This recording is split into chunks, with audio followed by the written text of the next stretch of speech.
दोस्तों, आप सभी को पता है कि गाँव में जब अगर जाएंगे तो सबसे अधिक अगर मिलेंगे आपको तो किसान, ना कि कोई रोज़गार करता हुआ व्यक्ति। आप सभी को पता है कि देहात में कहीं खेती है तो कहीं छोटी मोटी दुकान, लेकिन हर इंसान लोग पैसे की बात नहीं करता है, बात करता है तो अपने विचारों की। हमारे साथ मौजूद हैं कुछ ऐसे कार्यकर्ता जिसमें सदर विधानसभा के अध्यक्ष हैं और वकील साहब भी हैं और एक सिंगर भी हैं, और साथ साथ आपको बता दें कुछ जो सुरेंद्र प्रसाद जी भी हैं और भी लोग हैं। लेकिन आज बात हम लोग करेंगे, एक छोटी सी चर्चा होगी। जो लोग अक्सर किसी पार्टी को सपोर्ट करते हैं, वो पार्टी कौन सी जिसको आप लोग सपोर्ट करते हैं? ये हमारी पार्टी बहुजन समाज पार्टी है, जिसको मैं सपोर्ट करता हूँ। अच्छा, बहुजन सपोर्टर का इसके लिए कुछ भी करने के लिए हम लोग तैयार हैं। अच्छा, बहुजन समाज पार्टी को आप लोग सपोर्ट करते हैं जी। बहुजन समाज पार्टी के जो मुखिया हैं वो इस बार सरकार बनाने की उम्मीद में हैं। इस बार बहन कुमारी मायावती पूरे जोर शोर में कोई माई कलाल इस पार्टी को, बहुजन समाज पार्टी की सरकार बनने से कोई नहीं रोक सकता है जी। अब बहुजन समाज पार्टी की मुखिया सुश्री बहन कुमारी मायावती, इस बार उनका कहना है कि जो चाहे जो भी करना पड़े, इस बार बहुजन समाज पार्टी की सरकार बनेगी। चाहे जो कुछ भी करना पड़े, बहुजन समाज पार्टी की सरकार बनाएंगे। वकील साहब, आप बता दें कि जब भी कभी कोई भी व्यक्ति बात करता है तो खास करके संविधान को लेकर के बात की जाती है। बिल्कुल।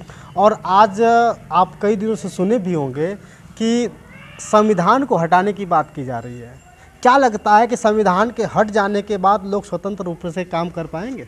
देखिए, संविधान की बात करते हैं लोग हटाने की, तो हट तो नहीं सकता है, उसमें परिवर्तन कर सकते हैं लोग।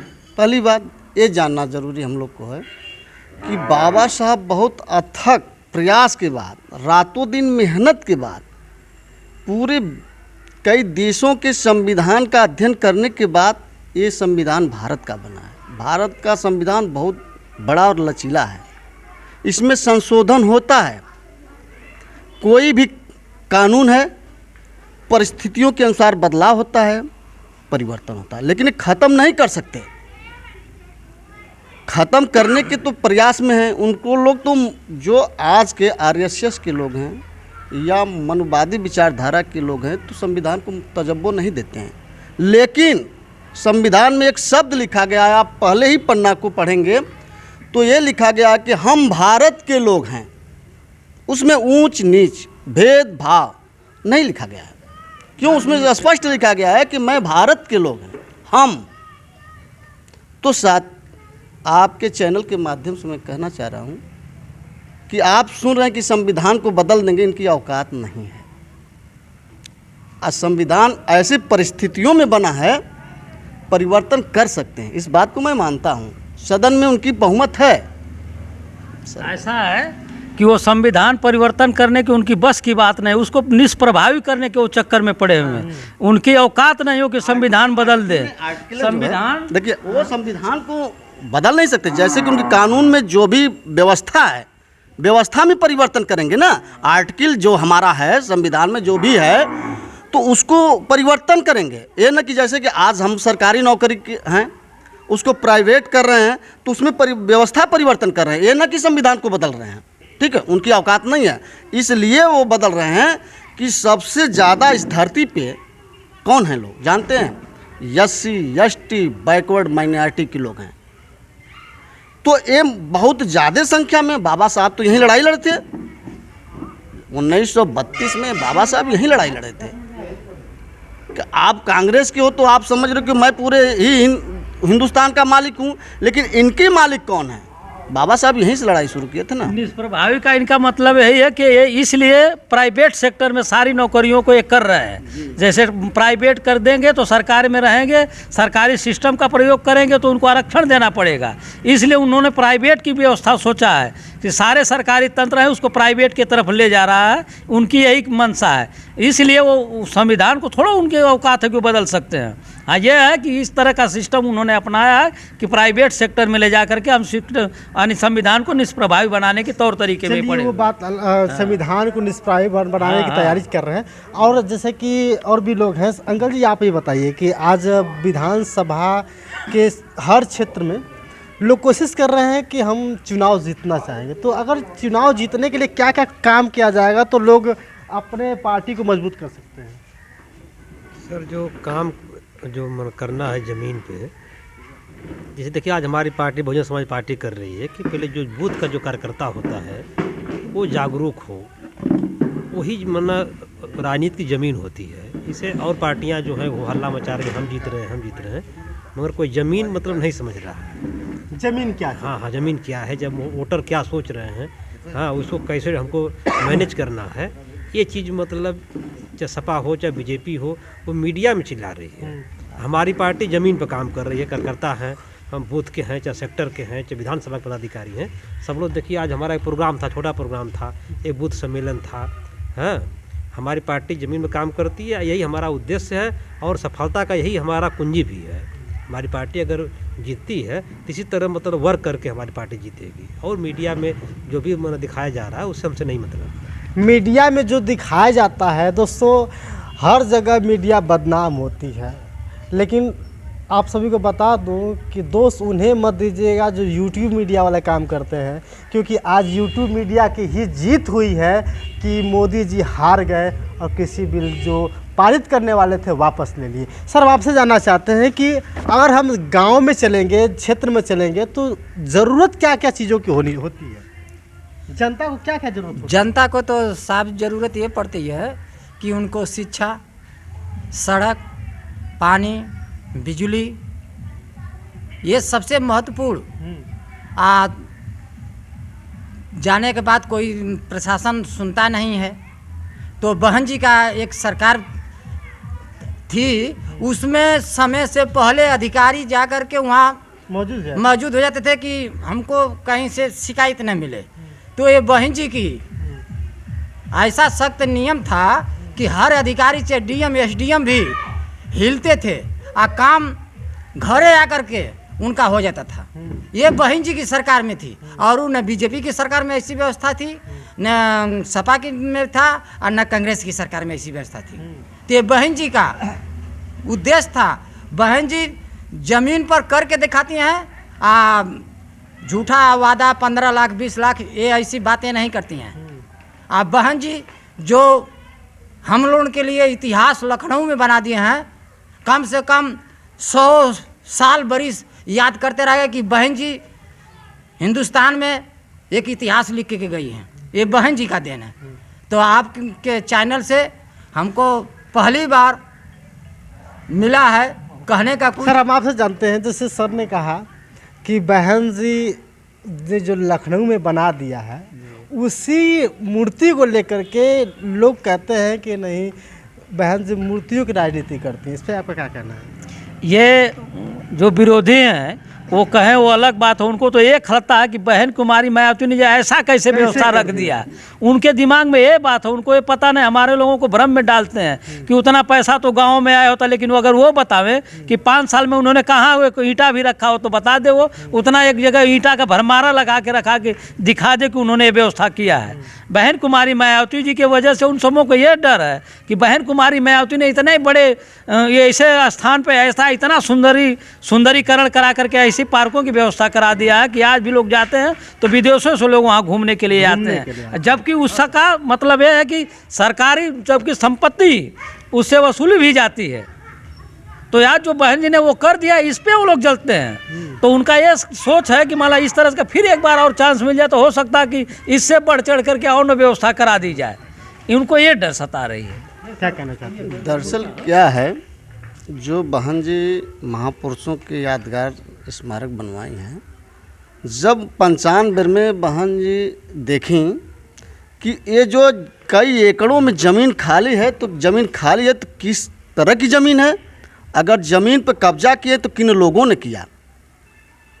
तो उस ज़मीन को बहन जी अपने मुख्यमंत्री काल में जब देखने लगी तो अवैध लोग उस पर कब्जा किए थे। सामंतवादी विचारधारा के बाबा साहब की जो विचारधारा मान्यवर साहब लेकर चले थे महापुरुषों को, तो उस समय मान्यवर साहब थे।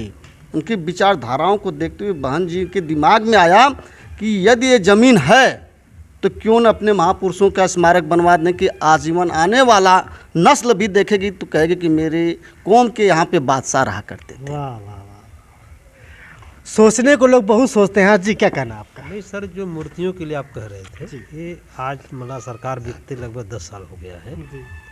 विपक्ष का यही मूल कारण था कि जो है कि जो सरकार का खर्च गया, हाँ, बहन जी ने एक मूर्तियों से प्रेम है, चाहे मूर्ति लगवाई। कारण था उसमें, मतलब मीडिया में एक हाईलाइट मतलब मामला चला था। हाँ, मगर ये जो पिछली सरकारें हैं, चाहे कांग्रेस की रही हो, चाहे बीजेपी, चाहे किसी पार्टी के, एक उदाहरण है कि हर एक अगर जगह जहाँ भी जाएंगे तो चाहे वो नेहरू पार्क हो, चाहे मतलब गांधी पार्क हो, चाहे भाई पटेल का 300 इन्होंने उतना बड़ी मूर्तियाँ बनवा करके अकेले 3000 करोड़ का अकेले मूर्ति बनवाया। अब बहन जी ने तो उतने में कितने अच्छे अच्छे पार्क बना करके उसमें मूर्ति से क्या मिला? नहीं सर, नहीं जो उस समय चला, जो आज भी चल रहा है कि बहन जी मूर्तियों से प्रेम करती हैं। प्रेम सब लोग करते हैं। एक यस्सी का लोग अगर किया अपने महापुरुषों का, अगर महापुरुष एक मूर्ति लगा दी तो यहाँ यस्सी से घिरा है, मूर्ति से नहीं घिरा है। नहीं तो वैसे अगर मन कोई सरकार का एक मतलब मैंने नहीं बनवाया है, चाहे कोई राज्य हो, चाहे कोई मतलब जिले हो, चाहे कोई मुख्यालय हो, चाहे कोई लोकल जगह अगर हो, चाहे मतलब नेहरू की हो, चाहे गांधी की हो, तो मतलब ऐसे बहुत, यानी कि हर जगह यही कोशिश करते हैं लोग कि मूर्तियों पर राजनीति बड़ी बड़ी की जाती है। हाँ, अगर बहुजन समाज पार्टी की सरकार अगर बनाना चाहते हैं तो आप लोग किस तरह से क्या क्या लोगों के मुद्दा लेकर चलेंगे, क्या क्या बताएंगे लोगों को? देखिए, हम लोग मुद्दा नहीं है, जो बहन जी कर के दिखाती हैं, हाँ, वो कहती नहीं है, कहने में विश्वास नहीं रखती हैं। बहन जी करने में विश्वास रखती हैं। आज अगर उनकी सत्ता उनके हाथ में आ जाए तो कहने की ज़रूरत नहीं कि मैं ये करूँगा। बहन जी तो वो कर दी हैं कि जिसको पास घर नहीं था वो घर बनवा कर उसको मालकाना हक दी है। ये आप जानते हैं, पूरे प्रदेश की मैं बात कर रहा हूँ। गाजीपुर देख लीजिए, कांसीराम आवास, जिसके पास ज़मीन नहीं था, घर नहीं था, उसको घर बनवा कर दिए हैं। तो जान लीजिए, आपके चैनल के माध्यम से कह रहा हूँ मैं, ये बसपा पार्टी है, ये महापुरुषों का मिशन है। मिशन कभी पीछे जाता नहीं है। बच्चा अगर पढ़ता है तो आगे ही जाता है। ये मिशन है, कोई रोक नहीं पाएगा इस मिशन को। और ये मैं दावे के साथ कर रहा हूँ कि 2022 में बहन जी का सरकार बनेगी और जो हमारे महापुरुषों की सोच थी उसके मुताबिक बहन जी चलेंगे। बहुजन समाज सर्व पार्टी समाज को लेकर चलेंगे, ये न कि सिर्फ दलित को नहीं, सर्व समाज को लेकर। ये बहन जी बाबा मान्यवर साहब की सोच थी, बाबा साहब की सोच थी। बहुजन समाज पार्टी जब पार्टी का गठन, उसके बाद सर्व समाज, एक विशेष व्यक्ति को यही तो हम लोग फंसा देते हैं कि मान्यवर अम्बेडकर साहब सिर्फ दलितों के नेता हैं। ये न जानते हैं कि बाबा साहब ने संविधान लिखा है तो सब पे लागू है। नहीं, ये हम लोग को जोर दिया जाता है कि ये तो इन्हीं के नेता हैं, दलितों के नेता हैं। ऐसी बात नहीं है। बसपा पार्टी किसी एससी पार्टी की नेता नहीं, पार्टी नहीं है, ये सर्व समाज की पार्टी है। इसमें सबकी भागीदारी है। सर्वजन सुखाय सर्वजन हिताय के नारे भी लगते हैं। हाँ, सर्वजन हिताय सर्वजन सुखाय के बारे में बात करते हैं बहन जी। सर, आपसे हम जानना चाहते हैं कि बहन जी के शासनकाल में सबसे अच्छा क्या रहा है? बहन जी के सरकार में लॉ एंड ऑर्डर सबसे बढ़िया रहा, कानून का राज था। आज योगी जी भी कहते हैं कि हमारी सरकार में लॉ एंड ऑर्डर अच्छा है। एकदम नहीं, बिल्कुल नहीं है। इस शासन में तो गुंडागर्दी अब पुलिस भी कर रही है। पब्लिक जनता तो कर ही रही है, लेकिन पुलिस कर रही है, किसी की बात नहीं सुनी जा रही है। बीजेपी नेता कर रहे हैं और जो नेता हैं वो भी गलती कर रहे हैं। उनकी जो बीजेपी सरकार वालों की लोगों के ऊपर जिनके शासनकाल में ना प्रदर्शनकारियों के ऊपर गाड़ियां चढ़ा करके उनको मौत के घाट उतार दिया जाता है। 4-4, 6-6 लोगों के एक साथ जो है उनका जान ले लिया जाता है। इन्हीं के सरकार में तो कहाँ ऑर्डर लाए। दोस्तों,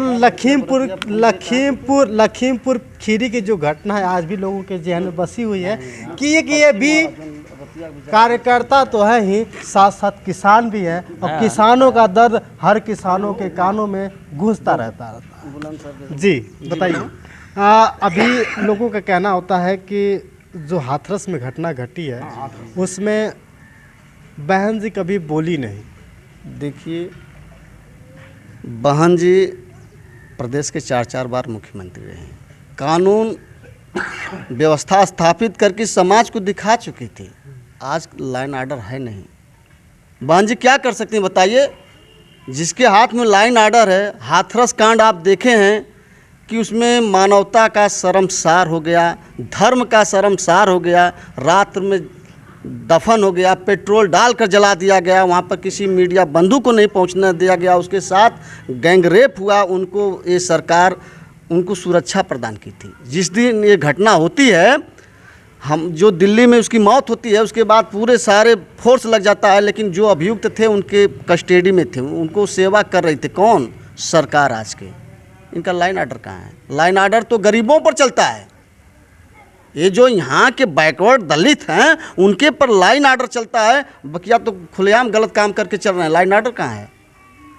हाथरस की घटना देख रहे हैं, तमाम घटनाएं देख रहे हैं, कोई महफूज नहीं है। आप भी घर पहुँचेंगे शाम को कि नहीं पहुँचेंगे ये भी मेरी कहने में गारंटी नहीं है। अपने कहते हैं बेटी पढ़ाओ बेटी बचाओ, आज बेटियों की हत्या हो रही है, रेप हो रहा है।